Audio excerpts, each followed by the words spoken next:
This is the politics of everything, and I'm your host, Amber Daines. Welcome to the podcast where we want to discuss the politics of everything, from money to motherhood, nutrition to narcissism, startups to secularism, the environment to equality, and much more. Our guests are experts in their field or topic of choice, even if you've not yet heard their name. This is a bipartisan podcast, so while we love exploring varied views and get a buzz from a healthy debate, by no means is this a one-sided forum for any one political view. So please listen up and enjoy the politics of everything. Startups are everywhere in the current business landscape, and how many of them are profitable, sustainable, or even around 5 years after they launch? I often wonder.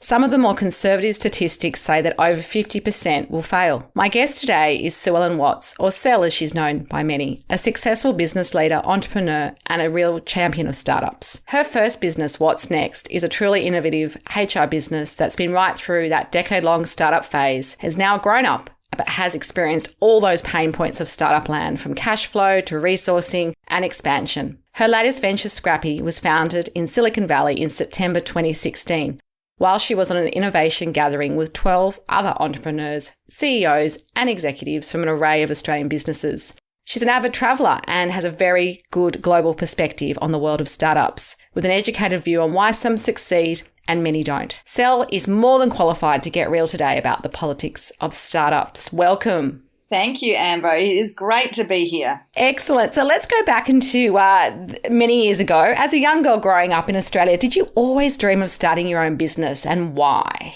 Absolutely not. I knew nothing about business. I didn't come from a family that were in business, and I didn't really even know about that as an opportunity. Even when I was at school, it didn't come up. We weren't taught anything about business studies. I know some of the boys' schools did, but certainly the girls' schools didn't.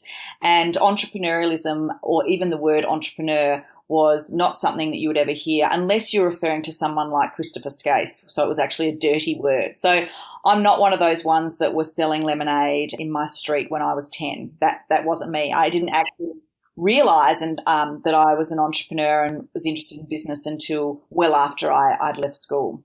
Well, that's interesting. I must admit, I'm in the same camp. I had parents who always worked for somebody else. So for me, I had a much steeper learning curve than perhaps the people that grew up in a world of entrepreneurialism. So prior to launching wattsnext over 10 years ago, how did you decide to start a business, and how did you get that experience that you need to kind of just make it happen?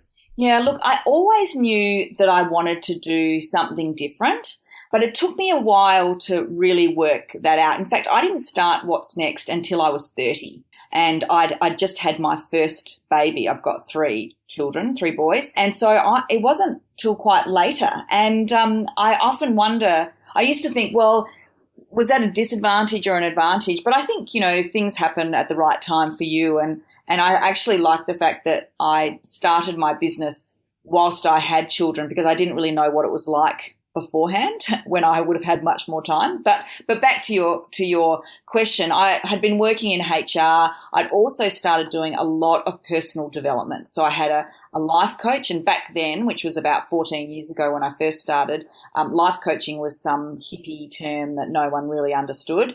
And I was spending quite a lot of money that I didn't have at that stage in my life, and time on my personal development. And what that did for me was really made me come to realise that the world was my oyster, and that I could actually create anything that I wanted to create if I was prepared to do the work and just be courageous. And so I actually started my HR business, and I had a little bit of HR experience. I'd been working in HR, but it's not at a senior level.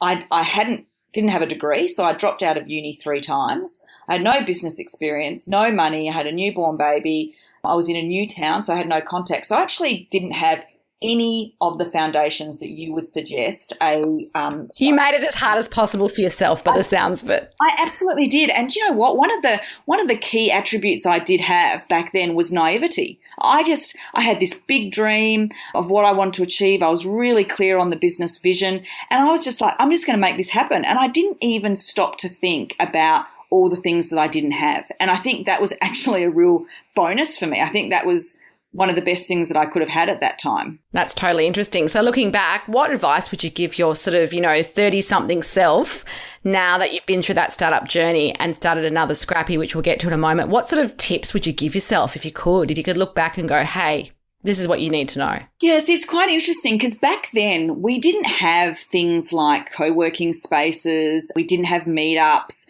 There wasn't that community for startups. In fact, the term startup didn't even exist. So you were a business owner. You went out and you started up your business and, we didn't know about investors or anything like that. So really it was all about have an idea, go and get a customer. They'll pay you some money, which will allow you to do some more things in your business. I was pretty much like, get some money, buy a printer, get some more money, buy the paper. That's really how What's Next was grown. And, very simply, it sounds, and very humbly. Yeah, exactly. And you know what? It was pounding the pavement, going and buying coffees, having one-on-ones with people, telling them about what I do and asking them to please give me a go. And I was working it out and making contacts and working out even what my service offering was as I went. I let the customer tell me what they needed. So I didn't spend forever perfecting the business. I knew the vision, mission, values, and then the rest I just started doing. And I think that is actually quite good advice. I think you don't get a lot of solutions from thinking, you get solutions from doing, and just giving something a go, letting the market tell you is actually quite interesting. And doing that with no money was great because I had to be creative. I had to work out a way to make it all happen. And when you have to do that, you have innovation. And back then we weren't talking about innovation either. So the advice I'd give to myself, well, actually, I think back then, I did what I could with what I had. And I think that now it's a completely different space for people wanting to start a business. There's just a different landscape, different education, different support. But certainly I would still stand by and say people should work with what they have and actually get to know what their business is, whether anyone wants it, really get that clear. And we can talk about this more as we go along, but get that clear before you start using other people's money and that sort of thing. Absolutely. So let's talk about Scrappi in more detail, which is a reverse incubator solely focused on solving global problems by fostering talented entrepreneurs. I love that term. What does that really mean and how have you brought that to life? What are you actually doing with Scrappi? Yeah, sure. Okay. So this all came about so my business was What's Next was heading up to its 10th year, and I'd been doing a lot of travel, a lot of time in the US over the previous few years, a lot of expanding on my knowledge and experiences, and I was starting to feel a bit of an inkling that I wanted to do something else. And what I came to realize was that there was a few things that I wanted. I wanted to get into the tech space, because I found it really interesting. I'd spent some time in Silicon Valley, and I was just generally interested because my current, What's Next was a consulting firm. So there was that. I also wanted to get into business that I could scale globally.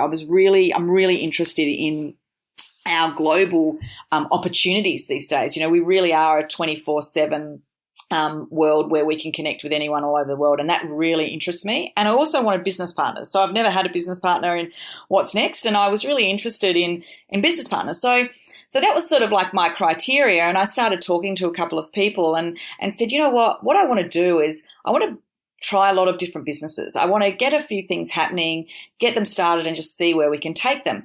And at the same time, I'm also very passionate about the startup entrepreneurial space at the moment. And what I feel is, apologies if this isn't really a word, but the irresponsibility around that space. And I feel like we are telling everyone that they should be an entrepreneur and they should go out there and get an idea and raise some capital and then they can be an entrepreneur, and being an entrepreneur is really cool. But actually no one's really talking about what that actually means. And what it means is you're going into business.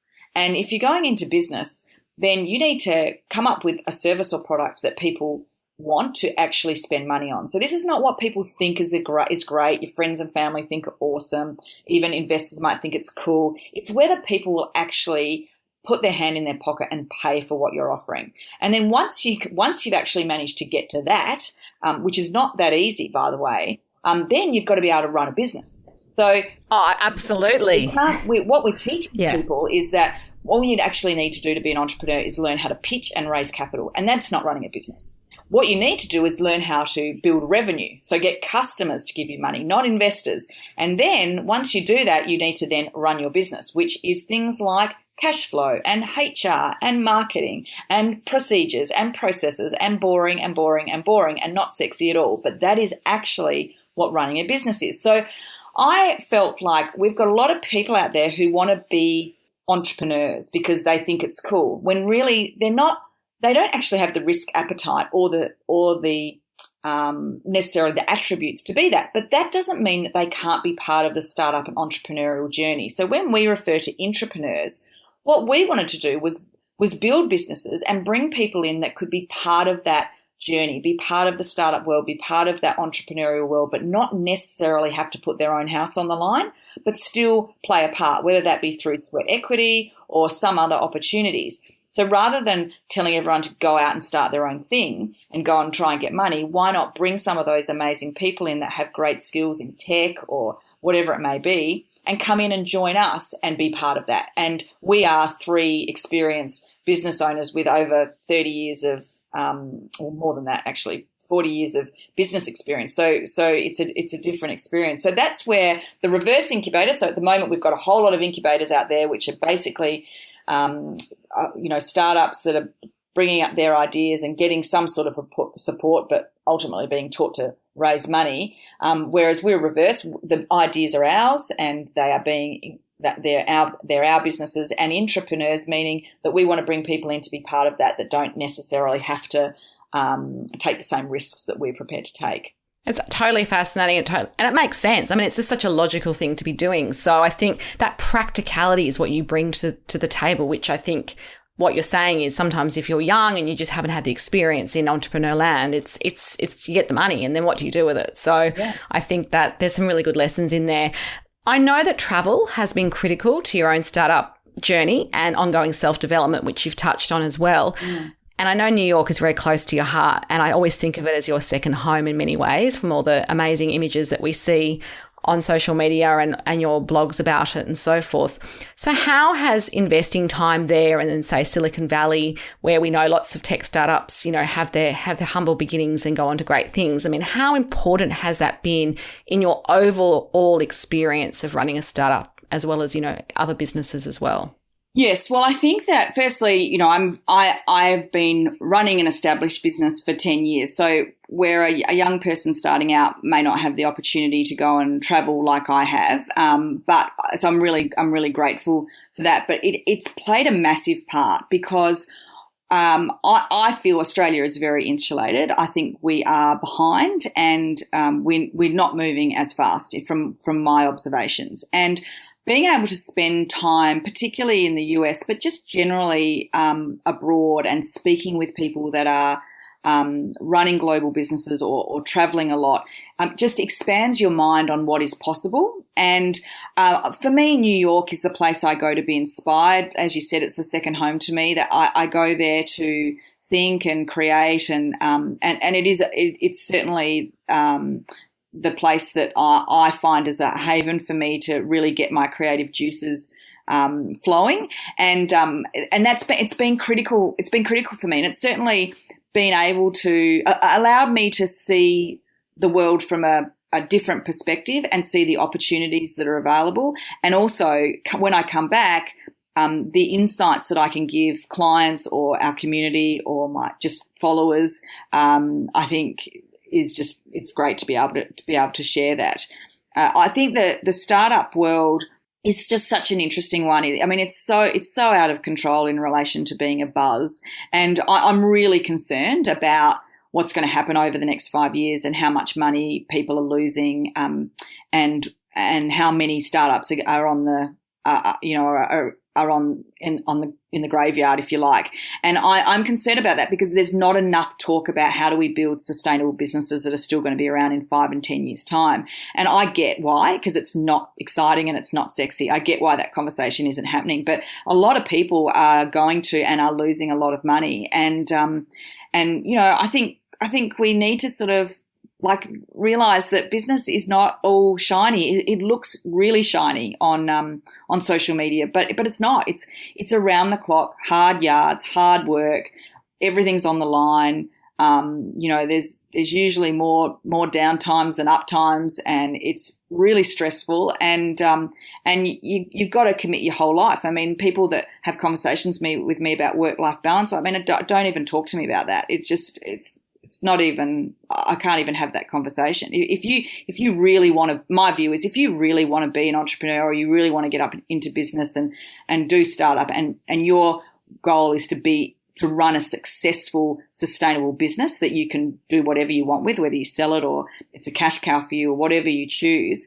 If you really want to do that, as opposed to, just be featured because you raised so much money in the first year, then you've got to be prepared to put in the work. And I mean sacrifice. Like, there are massive sacrifices, and there's just not conversations about that side of it. So I've sort of gone off track, Amber, but I tend to do that. I'm sorry.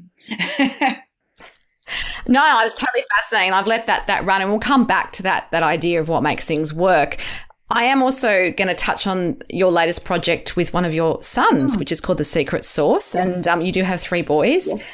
I'm really curious about how you advise people in your own family, particularly in that sort of early childhood phase, if you like, on the startup process. And they've obviously witnessed you having businesses over the years, so it's not foreign to them. Yeah. But how have you got them excited about this? And I know you're doing some crowdfunding. So do you want to share a little bit about what The Secret Sauce is all about? Yeah, absolutely. So your secret sauce was a term that we took from... Although I feel like I should have your son on the show, not you. Yeah, I know. And you know what? Everyone's wanting to talk to him more than me now anyway. So he's becoming a bit of a pro.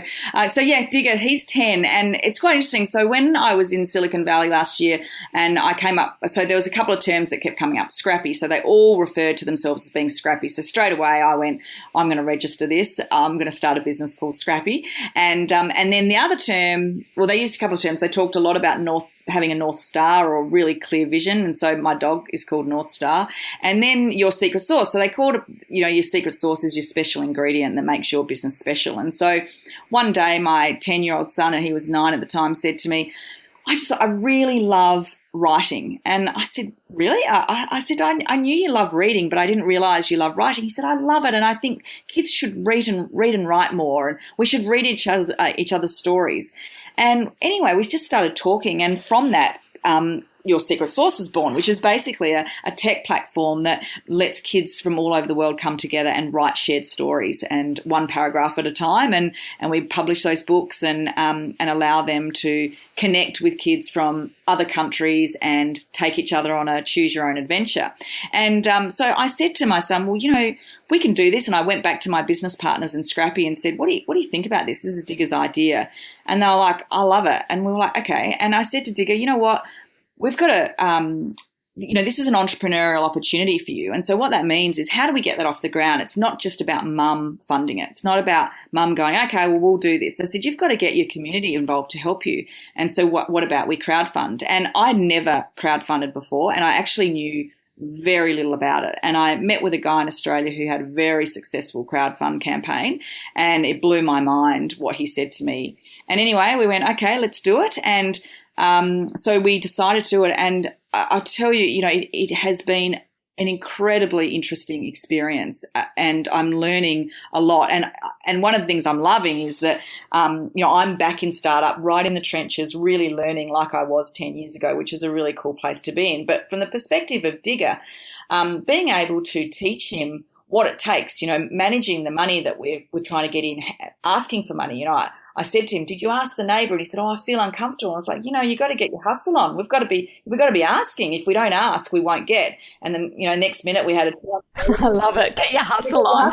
And we had $200 come in the next day from the neighbour. So he obviously went off and did his hustle. But and just explaining, the marketing, but also in particular the hours that, myself and my business partners had to put in, particularly in the lead up and in the beginning stage of the Kickstarter, for him to see that, and that I, need to get him to do more video recordings for different things and call upon him. And that's been really interesting, but just, it's a wonderful experience because to teach him, but also he's teaching us. So we got him heavily involved when we wrote the strategy. So when we sat down as a group and wrote the vision, the mission and the values of the organisation, we were very heavily led by what he said and what our values should be and how we should work, and what this is all about, and the philanthropic component of it. That was all led by him. And there is absolute beauty in being guided by a child who has no judgment of anything, and is just coming from a place of wonderment and from the heart. And sometimes that can get lost in business, particularly if you've been in business for a little while and things have, it can come a bit bitter at times. That has really sparked something in the Scrappi team. So we're learning just as much from him as he is from us. That's a fantastic journey to be on as well. And I think, like you say, I love that. It's that childlike wonder, which I think when you are new to a startup and it's your first time, no matter how old you are, you have. But like you say, when you're a seasoned entrepreneur and you've been through the many highs and the many, many lows, it can get a little bit hard. And I think also as adults, there's a reality when you're adulting, often has to be about the financial realities. And I think the purity of that idea of the secret sauce is what I love best. So I wish you both so much luck with that. I definitely have to look at it as well and get my son involved. He's 8 and he also loves to read and write, so they have something in common. Perfect. So indeed, we talk about there not being work-life balance. I'm also not a fan of that question when I get it. I do a lot of work-life blending and I always have, and like you, I started my business. I actually started a year before I had my son, but I pretty much have always grown up with having kids and business, so don't know any different. How do you actually regroup? I know you like surfing and other things, but how do you make sure that you look after yourself? Because I think these are the tips which people in the startup phase really need to heed, because it can be 24/7 with the advent of technology and it's not healthy. So how do you kind of get that time back? Yeah, look, as you said, I do surf, and I started that purely from a mental health perspective, because for me, it's like a meditation. When I'm surfing, I can't think of anything else other than how am I going to catch this wave, and then how am I going to stay on the board, and how am I not going to get smashed. And so really for that hour and a half or 2 hours, my head I'm completely present, and I think that is a really great refuel for me. But I will say that if you are in startup or in serious business mode, you are going to be working more than you're not. And I think that's the reality, to be honest. And I know that we need to manage our health, and we need to do that, and we need to do that in a really smart way. But ultimately, I truly believe that the results I get come from the work that I put in. And I'm not talking that, it's all about hours, but you know what? You just got to put it in. And so what are the ways to be as effective with your health so that you can put in those hours and you can think clearly and make good decisions? Because I'm not a believer in working when you are exhausted and tired, and because you just take longer to do everything. Your decisions are poor. So you need to be alert. And I really believe sleep is critical. I think I'm not one that can go multiple nights on 4 hours a night sleep. I need sleep, and that's probably a key fuel for me. But I have to say, like it's work. You got to put the hours in. So be efficient with your health. Like eat well, and get your exercise in and your meditation. But then other things, sacrifice other things, not your health, but you will have to sacrifice stuff, like whether it be going out. Absolutely. And I think most of us know that, who've been through this journey ourselves. But I must admit, I think in the first 5 years of my business, I was working all sorts of hours, but wasn't necessarily because I had young children taking care of myself. And I just realized I wasn't my best for my clients. I wasn't the best for my family. I actually was going to burn out. And it was a real wake up call to health. Often it's those health issues that you get as you get older too. And I think there's a lot of conversations that can be had, I think, in for startup land about the high rates of, depression and anxiety that these people must go through, which we don't talk about and we don't support them because we think, they've got this fabulous business, their life must be perfect, or they must be so excited every day that they don't care about sleep, but there's a human reality in that. We're not robots. So absolutely. I think anything you can do that you love that's outside work, like I think someone said to me recently about hobbies, and it sounds so passé, but I totally get it. Like having something that's nothing to do with what you do on a day-to-day basis, whether it be surfing, craft, painting, walking, meditation, just doing something that's just for you means that you're going to be better when you are in your startup. Yeah, look, absolutely. And I have no problem with rewarding myself or giving myself what I need. So I think a lot of people feel guilty and around, putting themselves first or doing the things they want to do. Like I get asked all the time about how I go to New York so often and leave my kids at home and with my husband. But I know exactly what I need to function at my best in all of my roles, and I have no problem with making those things a priority. And so I think one of the biggest issues is that people think that I have to sacrifice myself. No, actually, I don't agree with that at all. I think that's a very martyr type approach to take, and I don't think it helps anyone. So, yeah. Totally agree on that. And I love the fact that you've created a life you love, but you know what you need. And I think the maturity in having that experience in life means that you can actually enjoy your life as well. And I think it's always said to people, you're not actually enjoying it. What are you doing here? This is not a dress rehearsal. So, people have these ideas of what success or motherhood or family looks like. And you need to throw all that away sometimes if it's not working for you. So hats off to you for living your values and pursuing your dreams as well. I am going to touch on capital raising because that's something you did allude to in the beginning of the interview. And it is kind of the new black in terms of startups going around, raising lots of money. There's a lot of profile, a lot of press around it.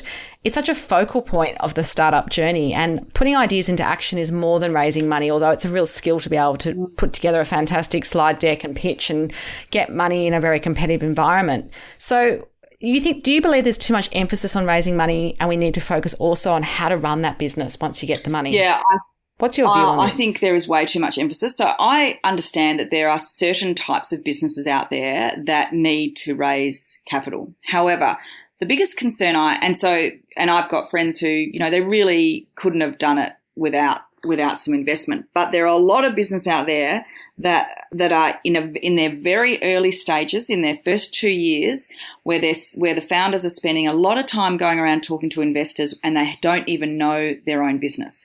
So I want to share an example because I think this really sums it up quite well. I was talking to a young guy who, was awesome guy with a good business idea. It had only been going for 3 months, and he had some people interested in giving him some investment. So he was spending time having all these conversations, and they are time consuming. Like raising capital is a time consuming activity. And I said to him, "What is it that you want from your investors?" And he said, "Well, there's a money element, but I really want them to open some doors for me." And I said, "Okay, cool."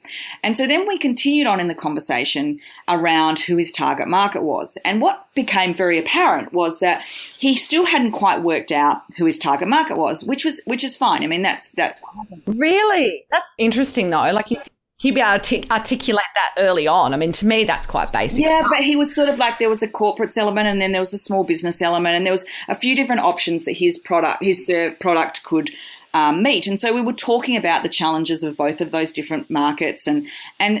But the point was that I said to him, "You're about to give away equity in your business for someone to open doors for you, and you haven't worked out what doors you want opened yet. So in a year's time, when you've given away equity, you then work out, over time you get to know your baby, and you realize that what doors you want open, and the investor you've given equity to can't open those doors. So then you have to give away more equity to someone else to open other doors." I said, "So you don't even know who your business is yet. You haven't got to know each other, and you're already trying to bring people in to do things that you don't even know." And it was a real eye-opener for him, because what had happened was that he had got stars in his eyes and got overexcited about the fact that someone was prepared to put some money into his business, which made him feel like it was a great business idea. And that's great, but that's all ego stroking. And ultimately, he would have ended up, and I'm very confident, in a few years' time with hardly any equity in his business, no motivation, and everyone would have lost all their money, and a great idea would have gone down the drain. So I think the problem here is that we're jumping to investment way too quickly. We need to be getting to know our business and really understanding, if we want investment, why do we want it, and what do we want it for? Is it money? Is it connections? Is it guidance? And we need to find those things out before we're doing that. And I want to share one other example, Amber, because this was, I found very interesting. I went and visited an incubator, and they had a wall full of amazing brands, logos. And all the logos these days are fantastic. They're all very Uberized and slick and this amazing wall. And I said to the guy running this incubator, you know, I'm concerned about this space. I'm concerned that you're spending all this time teaching people how to pitch and no one's teaching them how to actually get customers to buy their product and give them money. And he was like, oh, well, I don't agree, and so on. And anyway, he showed me this wall of amazing logos. I said, tell me about some of the success stories on this wall. I want to know. Tell me about them. And he said, oh, this is going to be a very awkward conversation. And I said, why? And he said, well, most of these are no longer alive. Most of them have gone under. And I said, okay, tell me one of the stars. And he said, well, there's one big star on this wall. And I said, okay, great. And he said, and probably the key thing about them is they haven't raised any capital.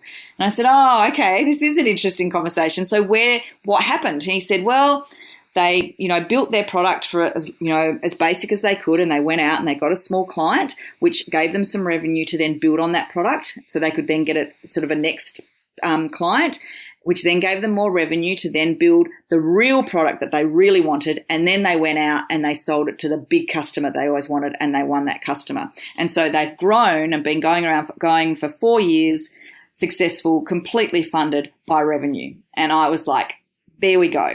Now, I get that can't be the story for everyone, but what I'm saying is that I think that is the story for most businesses, but we're not giving our businesses an opportunity to do that. We're spending all this time on raising capital when we need to first make sure that we've got a product that someone wants to buy and that we can actually do sales and marketing and pick up clients, because I can assure you that having a big bank account with someone else's money doesn't mean that you're going to pick up clients. So this is sort of the conversations that I think we need to be having more of. And they're really brave conversations, but definitely key. And you've touched on that idea that businesses with the great ideas or the great logos, as you saw, are not always the ones that are successful. So what do you think you could share about the idea of you got your vision and all that stuff and the execution, and how do you know if you're getting it right? I mean, what sort of markers do you have along the way to know that this journey is going to be one of the successes? Can you really tell? Yeah, look, I mean, as I've said, I think the key thing to knowing if your business is successful is anyone going to actually take money out of their pocket and give it to you in return for your service or product. And because if people aren't, then it doesn't matter how shiny it looks and how many of your friends and family think it's awesome. If people aren't actually going to buy, then you've got no business. And even when you've got a business, it's pretty simple stuff, really, isn't it? It's pretty simple. Is there a market out there, and are they willing to buy? Like that's simplicity, and that's why I think people need to go out there and test that. Test whether anyone actually will buy their product, and I mean give you money, because if you can show that, and you can see that, then okay, well, there's a lot of these types of people that are prepared to pay money for my product. Then you're getting somewhere, and then you're off, and then it's up to you to run a successful business, because also there's amazing businesses out there, great ideas with products that people want to buy, but the people that are running it are hopeless and can't run it, and so they end up in the great business graveyard too. So there's all these elements, but they don't seem to be any of the conversations that we're having, Amber. Like, no one's talking about this sort of stuff, but they will after today. I'm guaranteeing it. So I think it's important to put it out there, like you say. Yeah, I hope so. And look, I'm a big believer no one gets to where they are without having people in their lives that are inspirational. And I think for you, I mean, you are an inspiration, but you must have had mentors along the way that have helped you, that people have been in your corner along this journey.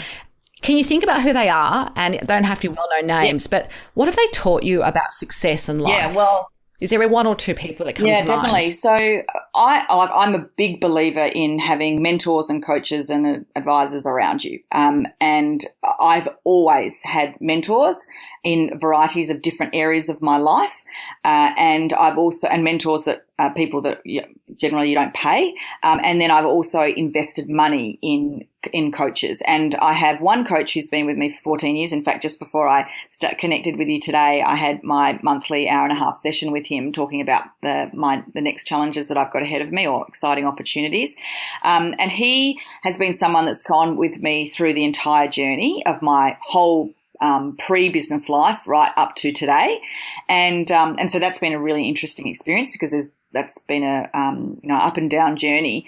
And I think for him, he has never let me get away with anything. So he's held me absolutely accountable to everything that I have said of what I want to do and who I want to be. And he doesn't let me get away with it.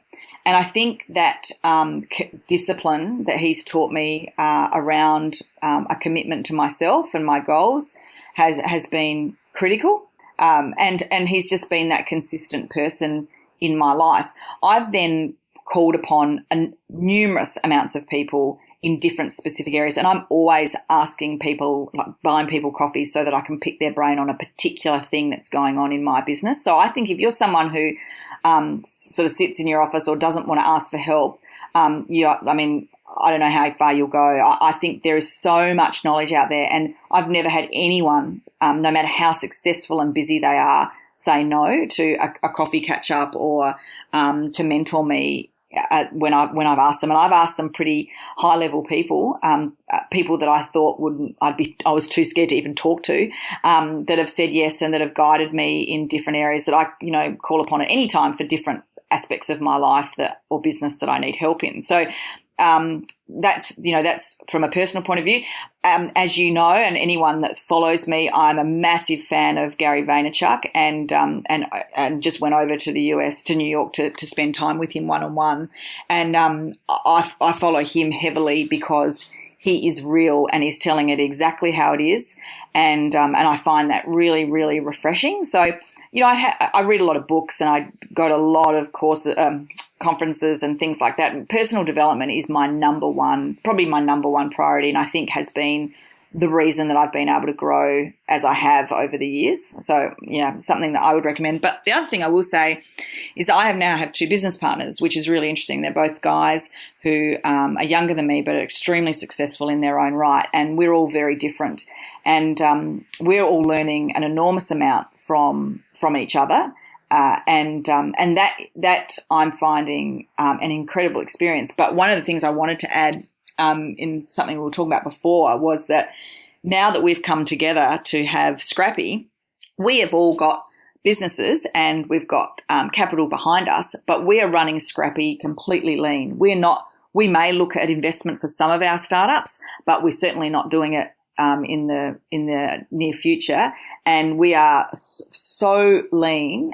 Every cent, we're very pedantic about where we spend our money, where our investment goes, and any sort of future discussion around raising of money is something that's way separate to us first finding out that our businesses can be successful. So to talk to entrepreneurs that are just starting out and to see people that we're all successful people that could actually throw some money into things, and we're doing the lean startup, and because that is the best way to test your business. So I think that's important to share to anyone that's listening that is just starting out right in the beginning of their entrepreneurial career. Yeah, and you're living your values. I mean, you know exactly what you're doing because this is the advice you're giving others. So I think there's value in that. We are going to wrap up. What is your last piece of advice for anyone who is in that startup world to find success? How would you advise them? Just one major takeout. If they want to navigate the politics of startups and do it well or do it better, what would you say to them? I would say spend the time getting really, really clear on where you want to take the business and what it's actually all about, and get very clear up front on what you are prepared to sacrifice. Because I want young entrepreneurs to be realistic about the journey they're saying that they want to be on, because it is an incredible journey. I am so privileged to live this life, and I love every single second of it. But you've got to live and breathe it and love it. It's not a part-time thing. Yeah. Great advice. If you do want to connect further with Sue Ellen Watts, her details will be on our show notes. You have been listening to The Politics of Everything. Until next time, keep well. Thanks for listening today. If you've enjoyed The Politics of Everything, we thrive on feedback. So please add a short review and share the podcast with your network and your friends and family. I'm also always on the hunt for fabulous new guests. So if you've got a view to share and an idea how to get our listeners excited, please email me at amber@bespokecomms, that's BESPOKECOMMS.com.au, and we'll be sure to get back to you. Until next time.